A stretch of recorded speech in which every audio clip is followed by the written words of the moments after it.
तो भाई और बहनों, अब हम पवन भाई के इस पर थोड़े और विचार सुनेंगे। बाकी हमने सुधरना है, हमने निर्णय करना, हमने अपनी भक्ति बचानी है भाई और बहनों। और खास तौर से दास थोड़ा सा प्रार्थना करेगा, जो साध संगति से जुड़े हुए भाई बहन हैं उनसे करेगा कि भाई और बहनों, ऐसी कोई भी परिस्थिति आए, भावों में भावुक होकर अपनी मर्यादा तोड़कर भक्ति का सत्यानाश मत कर लेना। ये मालिक के आध्यात्मिक और सत्संग रूपी वचन है, क्योंकि परमात्मा किसी भी आधार पे कोई भी कुछ भी आदेश देके किसी के भी द्वारा वो भक्तों का झाड़ा लेगा, ठोक बजा के परीक्षा लेगा। तो हमने इस पर खरा उतरना ज्ञान आधार से भाई और बहनों। दास की तो विनती है, प्रार्थना है। बाकी हम पवन जी से इस पर विचार सुनेंगे। देखिए, सतलोक आश्रमों से जुड़े हमारे जितने भी भाई बहन हैं, हम सब एक ही परमात्मा के बच्चे हैं। हम सब ने अपना मोक्ष करवाना है। संसार की उल्टी कुरीतियों से हटकर यदि हमने सतगुरु से दीक्षा ली है, उपदेश लिया है, आज इतना संघर्ष कर रहे हैं, तो हमें इसका कोई बेनिफिट भी मिलना चाहिए। जिस प्रकार गुरुदेव भगवान कहते हैं कि बच्चों, मुझे ये शास्त्र देखने की और पढ़ने की आवश्यकता नहीं थी, ये तो मैं तुम लोगों को तुम्हारी आंखें खोलने के लिए दिखा रहा हूं। इसी प्रकार हम सत्सेवक भाई बहनों को बैठकर ये वीडियो बनाने की जरूरत नहीं है, क्योंकि हम तो ऑलरेडी नियमों में रह के भक्ति कर रहे हैं। हम तो ऑलरेडी गुरु को परमात्मा मान चुके हैं, परमेश्वर मानकर उनको भोग लगा रहे हैं, आरती उतार रहे हैं, चवर कर रहे हैं, हर क्रिया कर रहे हैं, उनको प्रसन्न करने की दिशा में निरंतर आगे बढ़ रहे हैं। तो ये वीडियो इस प्रकार से जो हम पिछले कई वर्षों से बना रहे हैं, ये सत्सेवकों के लिए नहीं बना रहे, आप आश्रमों से जुड़े हुए परमेश्वर की प्यारी आत्माओं के लिए बना रहे हैं। आप लोग हमें कोई पेंशन नहीं दे रहे, कोई पैसा नहीं दे रहे, कोई ज्योति पाठ नहीं दे रहे, फिर भी आप लोगों के लिए गुरुदेव भगवान हमें प्रेरित करके इतनी मेहनत करवा रहे हैं। तो आप लोग इस चीज को जरा समझो, थोड़ा विचार करो। भगत ने यदि मोक्ष प्राप्त करना है तो उसी दिशा में बढ़ना होगा जिस दिशा में बढ़ने के लिए गुरु ने हमारे को निर्देशित किया है। और गुरु हमें विशेष संदेशों में, हिसार जेल से वर्तमान में जो विशेष संदेश आए हैं, गुरु हमें बार बार यही निर्देश दे रहे हैं, हमसे प्रार्थना कर रहे हैं परमेश्वर, हम दो कोटि के जीवों से, कि बच्चों संसार से पीछे हट जाओ, भूल जाओ दुनिया की गल्ला बातां और इस परमात्मा के चरणों से चिपट जाओ। तो गुरुदेव हमें जितने ज्यादा संदेश दे रहे हैं कि संसार भूल जाओ, दुनिया को भूल जाओ। काल प्रेरणा से सतलोक आश्रम के मुख्य लोग, कोऑर्डिनेटर, गुरु का परिवार संसार से उतना ही चिपट रहा है, दुनिया में उतना ही घुल मिल रहा है, टोटल गुरुजी के वचनों के विरुद्ध।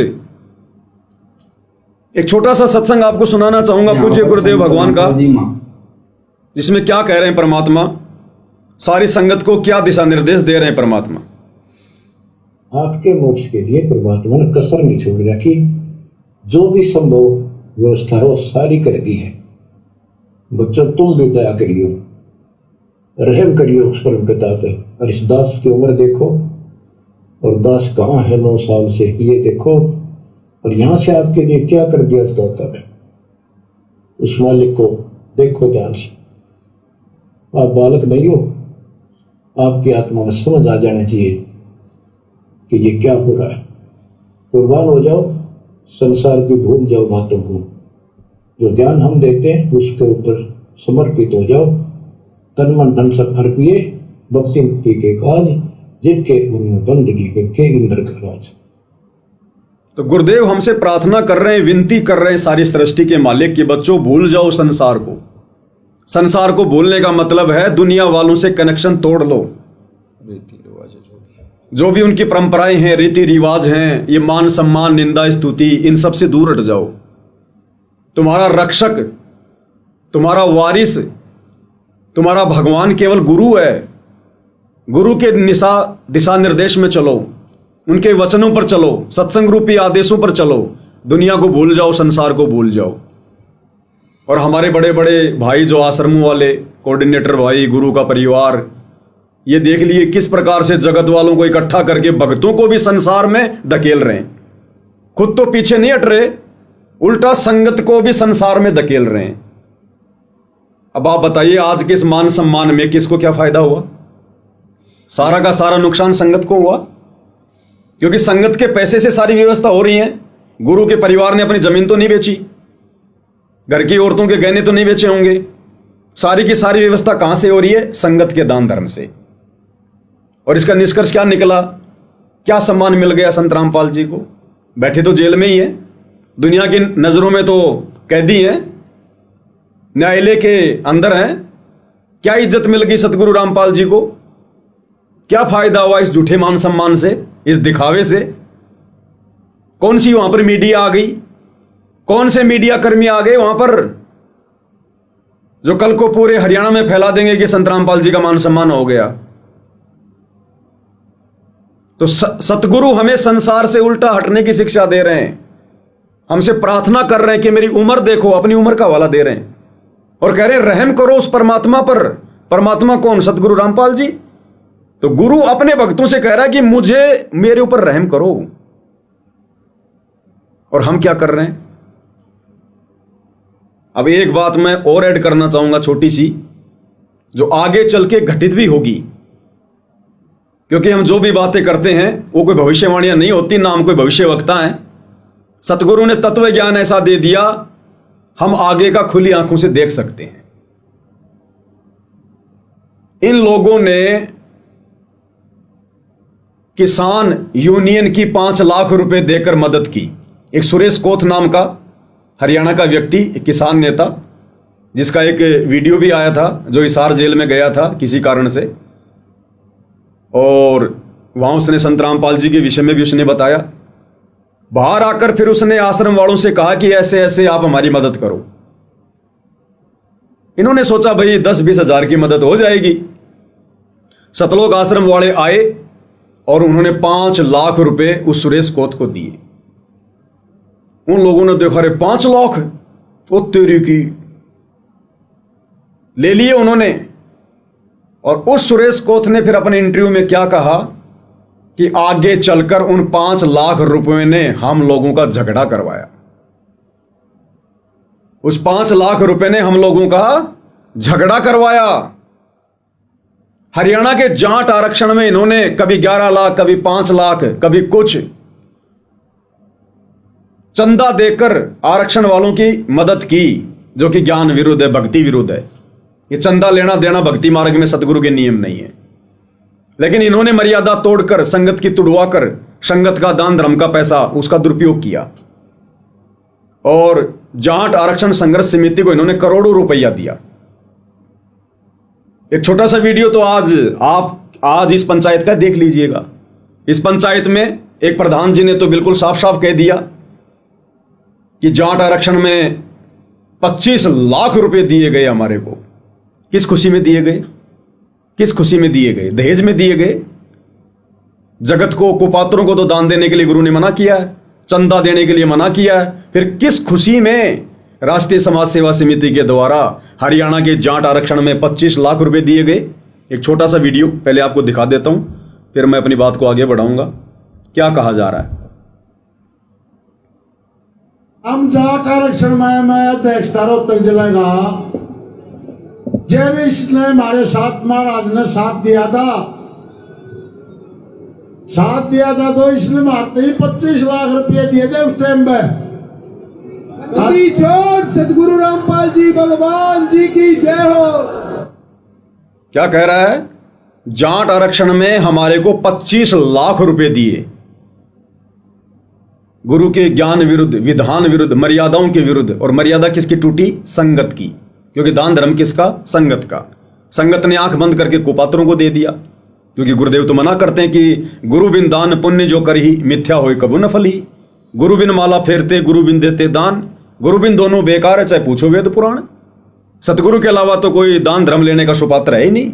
तो कुपात्रों को दिया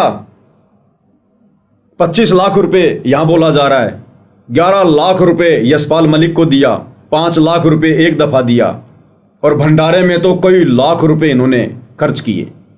किस खुशी में कर रहे थे भाई? भात भरने गए थे, शादियां करने गए थे। फिर आगे भाई साहब कह रहा है कि जब हम दिल्ली कूच करने को गए, विधानसभा का घेराव करने के लिए गए जाट आरक्षण में, तो सतलोक आश्रम वालों ने पहले कह दिया कि भंडारी की व्यवस्था हम करेंगे। अरे आरक्षण चाहिए हरियाणा के जाट समाज को, भक्तों को तो आरक्षण नहीं चाहिए इस गंदे लोक में। हमने तो सब कुछ छोड़ छाड़ के जाना है। बिल्कुल। यहां आरक्षण की डिमांड करने वाला भगत मूर्ख, मां मूर्ख। आरक्षण चाहिए जगत वालों को, समाज वालों को। और उस बिरानी आग में जबरदस्ती एंट्री कौन कर गए? सतलोक आश्रम वाले। पैसा किसका? संगत का। कर्म किसके फूटेंगे? संगत के। अब ये भाई कह रहा है जब हमने दिल्ली कूच करने का प्रोग्राम बनाया तो इन आश्रम वालों ने पहले कह दिया हमारे को कि भाई तुम्हारे खाने पीने का इंतजाम हम करेंगे, जैसे लड़की का बाप बारात का इंतजाम करता है। और ये कह रहा है कि 3 ट्रॉली बूंदी, गुलदाना बोलते हैं हरियाणा में उसको, बूंदी, 3 ट्रॉली बूंदी बना के बहादुरगढ़ लेकर आ गए। सुनिएगा आप एक बार।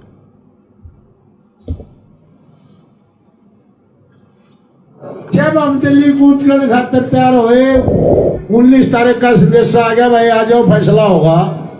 जब महाराज जी ने बहादुरगढ़ में बैंकेट हॉल में 2 हॉल में 3-3 ट्रेली गुलदाना बना दिया था। दिल्ली छोड़ सतगुरु रामपाल जी भगवान जी की जय हो। भाई दिल्ली जो खाना खर्चा होगा तुमने कोई जरूरत नहीं, हम अपने दौड़त कराएंगे। बताइए, दिल्ली में जो भी खाना खर्चा होगा आरक्षण वालों तुम्हें कोई दिक्कत नहीं है, हम आश्रम वाले अपनी तरफ से करेंगे। किस खुशी में? किस खुशी में? और फिर आगे चलकर न्यूज आई कि जो दान धर्म, जो चंदा इन लोगों ने आरक्षण संघर्ष समिति को दिया था यशपाल मलिक के नेतृत्व में, आगे चलकर आरक्षण संघर्ष समिति में झगड़ा हुआ उन पैसों को लेकर, जैसे किसान आंदोलन में हुआ 5 लाख को लेकर। ऐसे ही हरियाणा के जाट आरक्षण संघर्ष समिति वालों में भी उस पैसे को लेकर, क्योंकि नाजायज पैसा आ गया, इतना कौन देता है? कोई नहीं देता। और यहां तो संगत का पैसा था, इसलिए इन लोगों को दिक्कत नहीं थी। उस पैसे ने संघर्ष समिति को आपस में तोड़ दिया, झगड़ा करवा दिया उस पैसे को लेकर। अब आज ये लोग जिस प्रकार से गांव गांव जाकर मोटर दे रहे हैं, पाइप दे रहे हैं, किसी गांव में 10 लाख का, किसी गांव में 20 लाख का, किसी गांव में 50 लाख का, किसी गांव में 1 करोड़ के, तो पानी तो 4 दिन में निकल गया, 5 दिन में निकल गया। और ये लोग कह रहे हैं कि हम वो मोटर और पाइप वापस नहीं लेंगे, क्योंकि संत जिसको देता फिर वापस नहीं लेता। एक छोटा सा वीडियो दिखा देता हूं मैं, बलवान जाखड़ जी का, गांव बालक, जिला हिसार, राष्ट्रीय समाज सेवा समिति का उपाध्यक्ष बलवान जाखड़ जी के क्या विचार हैं, सुनिए। रामपाल जी महाराज ही परमात्मा है, ये कभी भी दिया हुआ सामान वापिस नहीं लेते। किस तरह से मान लीजिए अगर यहाँ पर आप आए हैं तो अब लोग ये भी पूछेंगे कि क्या जो सामान आप दे करके लोगों को जा रहे हैं, क्या उस सामान के बदले में आप उनसे पैसे ले रहे हैं या फिर उनको अपने साथ जुड़ने के लिए कह रहे हैं? क्या कह रहे हैं आप लोगों को? ऐसा है, ये तो सब थोथी बातें हैं। संत रामपाल जी महाराज कोई भी कार्य करते हैं निस्वार्थ भाव से करते हैं। और जब जेल में बैठे हैं आप लोगों को नजर आता है, हमें तो हमारे पास नजर आते हैं, हमारे पास खड़े नजर आते हैं, ये सब कुछ निस्वार्थ भाव से है। किसी से कोई स्वार्थ साधने की कोई दिक्कत जरूरत नहीं है। और जो स्वार्थ साधता है वो संत भी नहीं है। हम ये कहना चाहेंगे, पूर्ण संत कभी भी किसी से कोई स्वार्थ सिद्धि नहीं करता, निस्वार्थ भाव से सेवा कर रहे हैं। और ये उनके दास, हम जैसे लोग भी निस्वार्थ भाव से सेवा करते हैं। पैसा लेने की तो ये तो दाता है, लेने वाले नहीं है, ये देने वाले हैं। ये गलतफहमी ना रहे कि ये कुछ लेते होंगे। आपने देखा कितनी देर से आप खड़े हैं, किसी से कुछ लिया है? ये तो ऐसे लोग हैं तो किसी का पानी पीकर भी राजी नहीं है। जो सामान आप यहाँ पर सहायता का दे करके जा रहे हैं, क्या ये इस्तेमाल होने के बाद आप वापस ले जाएंगे या फिर ग्राम पंचायत को सौंप दिया जाएगा? जैसे आपने सुना है ना, परमात्मा एक एकड़ जमीन में 50 मन गेहूँ देता है, और हम आम कहते हैं बतेरा दे दिया, क्या उल्टा देंगे परमात्मा का? परमात्मा का दिया उल्टा नहीं दिया जाता, ना परमात्मा उल्टा लेता है। सो दैट संत रामपाल जी महाराज ये परमात्मा है, ये कभी भी दिया हुआ सामान वापिस नहीं लेते। तो आपने राष्ट्रीय समाज सेवा समिति के उपाध्यक्ष मास्टर बलवान जाखड़ जी के विचार सुने। जब मीडिया कर्मी ने कहा कि आप जो सामान दे रहे हैं गांव में मोटर पाइप, क्या आप इनको वापस लेंगे? तो कह रहे कि एक बार संत जी ने जो दे दिया फिर वापस नहीं लेते। अब इन मोटर और पाइप को लेकर आप जी देख लेना कजोड़ जी, आने वाले दिनों में इन गांव वालों के जूत बजेंगे आपस में। कौन रखेगा वो मोटर और पाइप? इतनी महंगी महंगी चीजें कौन छोड़ेगा? कहां रखी जाएंगी? क्या आवश्यकता थी उन गांवों में मोटर और पाइप को छोड़ने की, जब आपने उन गांवों का पानी निकाल दिया? अब वहां पर मोटर और पाइप रखने का क्या मतलब है? क्या उसको दुरुपयोग नहीं होगा? कल को उसको लोग बेच नहीं देंगे? बेचकर कोई दूसरा कार्य नहीं कर लेंगे? ये तो बेवकूफी हो गई ना। कह रहे हम निस्वार्थ भाव से सेवा करते हैं। ये संगत का पैसा है। आप अपनी जमीन बेचकर, अपनी औरतों के गहने बेचकर, अपनी सैलरी से एक गांव में भी मोटर पाइप पहुंचा के दिखा दीजिएगा, हम मान जाएंगे कि आप बड़े निस्वार्थ भावी हैं। ये बेचारी नादान संगत की खून पसीने की कमाई जो बर्बाद की जा रही है, ये निस्वार्थ सेवादार बने हुए हैं और कहते हैं भगवान दे रहा है, भगवान दे रहा है। अरे संगत दे रही है। परमात्मा ने तो काशी के भंडारे में दिया था। किसी अपने भगत से, 64 लाख भगत थे, किसी से 1 रुपया तक नहीं लिया। 18 लाख को भोजन कराया, शतलोक से आया, साथ में सोने की मोहर दोहर दी। वो होता है दाता के द्वारा देना, गुरु के द्वारा देना। ये तो संगत को चूसा जा रहा है, लूटा जा रहा है। आप जी देख रहे हैं, ये लोग वीडियो बना बना के सरेआम कह रहे हैं कि हमने आपके गांव का पानी निकाल दिया, ड्रोन से वीडियो बना ली, दूसरा वीडियो फिर बनाएंगे, ये वीडियो फिर हम आश्रमों में समागम में चलाएंगे और संगत को दिखाएंगे ताकि संगत और बढ़ चढ़ के दान करे। तो दे कौन रहा है? वो दाता नहीं दे रहा। उस दाता के विधान में है ही नहीं ये मुफ्त में देना, फ्री में देना। ये तो भार चढ़ रहा भक्तों के ऊपर। ये मदद नहीं हो रही। मदद की जाती है उधार में, और जो मुफ्त में दिया जाता है वो भीख है, और भीख देने के लिए सतगुरु ने मना किया है। तो आने वाले समय में इन मोटर और पाइपों के लिए आप जी देख लेना, इन गांव वालों के भी आपस में जूत बजेंगे। क्योंकि जहां जहां इन लोगों ने इस प्रकार से संगत के दान धर्म का दुरुपयोग किया है, उन लोगों के जूत बजे। किसान आंदोलन में, जाट आरक्षण में, और अब देख लेना यहां भी जूत बजेंगे। क्या ये लोग जहां से पाइप लाए हैं, मोटर लाए हैं, 4 दिन काम में लेने के बाद वो खराब तो नहीं हो गई? उस कंपनी वाले से बात भी कर सकते थे, भैया 20% पैसे डाउन कर देना, 25% पैसे माइनस कर देना, उस गांव का पानी निकलते आप जी ले लेना। या फिर एक गांव का पानी निकालने के बाद में तुरंत वो मोटर पाइप उठा के दूसरे गांव में ले जाओ। ये भी तो तरीका हो सकता था। लेकिन जब पैसा दूसरे की जेब से लूटा गया हो, आदमी को खर्च करने में शर्म नहीं आती। और जब खुद की मेहनत का 1 रुपया भी जाता है तो आदमी को पसीना आता है। तो नादान संगत से, आश्रमों से जुड़े हुए भाई बहनों से, भाई हम तो केवल प्रार्थना कर सकते हैं, विनती कर सकते हैं। ये कलयुग की बिचली पीढ़ी है, बड़े सौभाग्य से हमारा दाव लगा है, परमात्मा धरती पर है, हमें अपनी शरण में ले लिया। अन्यथा देखो आए दिन रोजाना 1 लाख से ज्यादा लोग मर रहे हैं पृथ्वी पर, उन्हें भगवान की खैर खबर भी नहीं। और आप और हमें परमात्मा ने अपनी पहचान करवाई, जानकारी करवाई, और हम इस अनमोल मौके को यूं ही गंवा रहे हैं, देखा देखी में, गफलत में, भेड़ चाल में। फिर हमने तत्व ज्ञान का क्या किया? ये तत्व ज्ञान गुरुदेव ने अचार डालने के लिए थोड़ी दिया है। ऐसे ही धर्म संकट की स्थिति में, परीक्षा की स्थिति में इस ज्ञान को तो आधार बना के आगे बढ़ा जाता है। तो हमें बड़ी खुशी है कि आज गुरुदेव की गैर हाजिरी में उनके तत्व ज्ञान को आधार बनाकर केवल उनकी चंद आत्माएं जो साथ संगति से जुड़े भाई बहन हैं, केवल वही चल पा रहे हैं। ये आप और हम सब के ऊपर गुरुदेव की बड़ी रजा है, बड़ा सौभाग्य है। इसी प्रकार से बना रहे, मैं तो यही सबसे प्रार्थना करूंगा। सत्सेवक भाई बहन भी हल्के में ना ले, बिल्कुल भी खाली इन वीडियो को देखने तक सीमित ना रहें। अगर आपको लगती है ज्ञान आधार से कोई बात, तो अपने जीवन में लागू करें, धारण करें। और गुरुदेव को नाराज करने का हमने -1% भी मौका नहीं देना है। बिल्कुल सही बात। क्योंकि हमें गुरुदेव ने वर्तमान में भक्ति की उस सीढ़ी पर बैठा दिया है। यदि हम यहां से नीचे गिरे, फिर से हमने 1 नंबर से शुरू करनी पड़ेगी। 1 नंबर से यानी फिर से हमने जन्म लेना पड़ेगा। और इस जन्म में जैसा ज्ञान हमें समझ में आ गया गुरुदेव की कृपा से, क्या गारंटी है कि अगले जन्म में हमें यह ज्ञान समझ में आ जाएगा? क्या पता ये काल हमें नाइजीरिया में पटक दे, अफ्रीका में पटक दे, सतगुरु के दर्शन भी ना हो। तो जो मौका गुरुदेव ने दे दिया, मेरे तो यही विचार है, यही प्रार्थना है। अगर जरा भी बुद्धि है जरा भी सतगुरुदेव के ज्ञान की बूंद हमारे जहन में समाई है, तो इस मौके का हमने भरपूर फायदा उठाना चाहिए। बिल्कुल।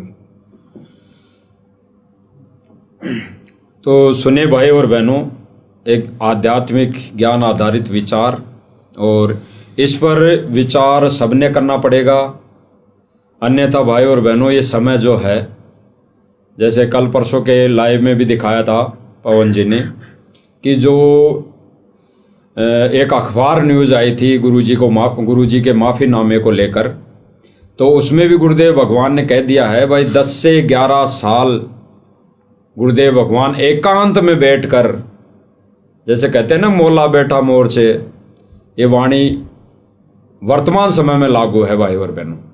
वो एकांत में जेल में बैठकर, कारण कुछ भी बनाया हो, वो एकांत में जेल में बैठकर आज वो हमारी परीक्षा ले चुका, उस कटिंग के माध्यम, उस कटिंग के अनुसार।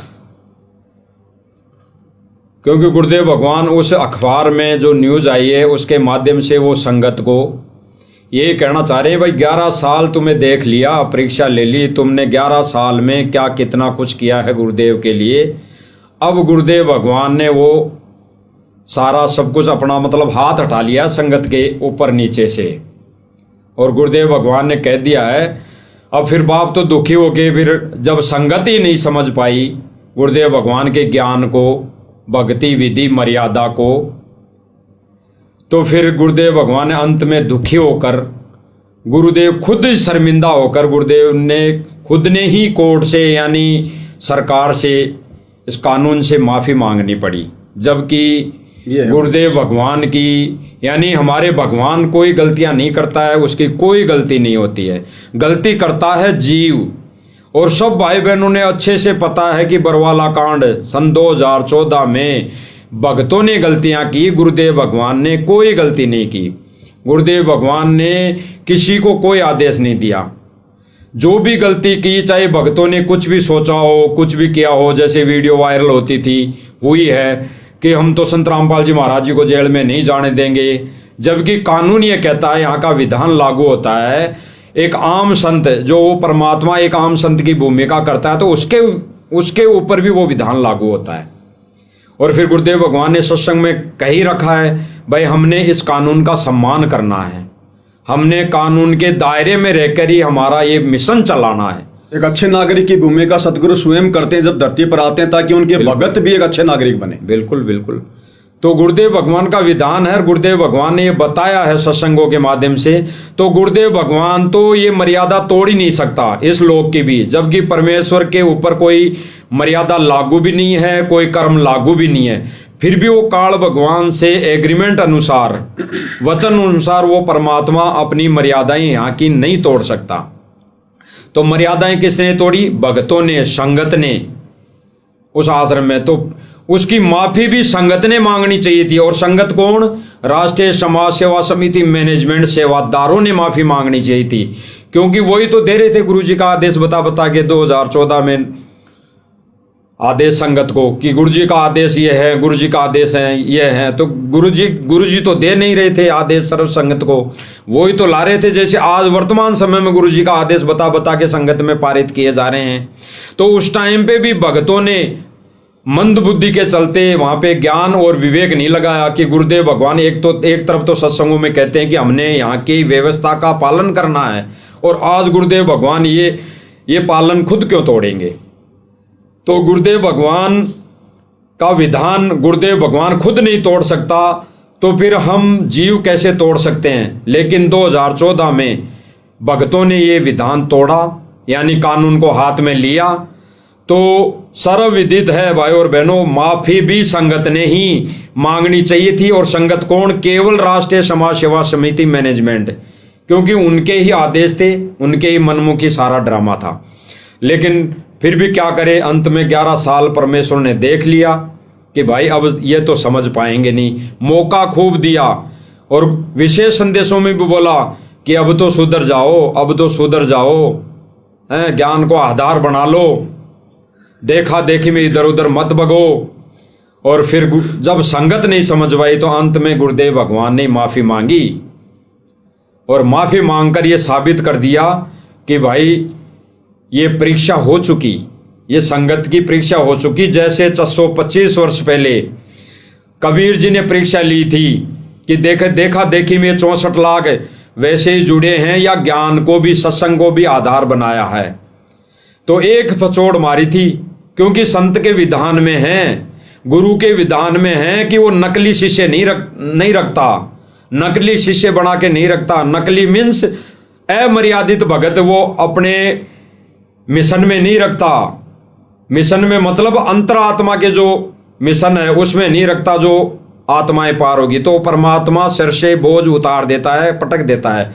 तो ठीक इसी प्रकार 625 वर्ष पहले जो परमात्मा ने परीक्षा ली थी, तो गुरुदेव भगवान ने बताया कि उस छोटी सी परीक्षा में यानी ज्ञान और विवेक की कमी के कारण 64 के 64 लाख फेल हो गए, 64 के 64 लाख।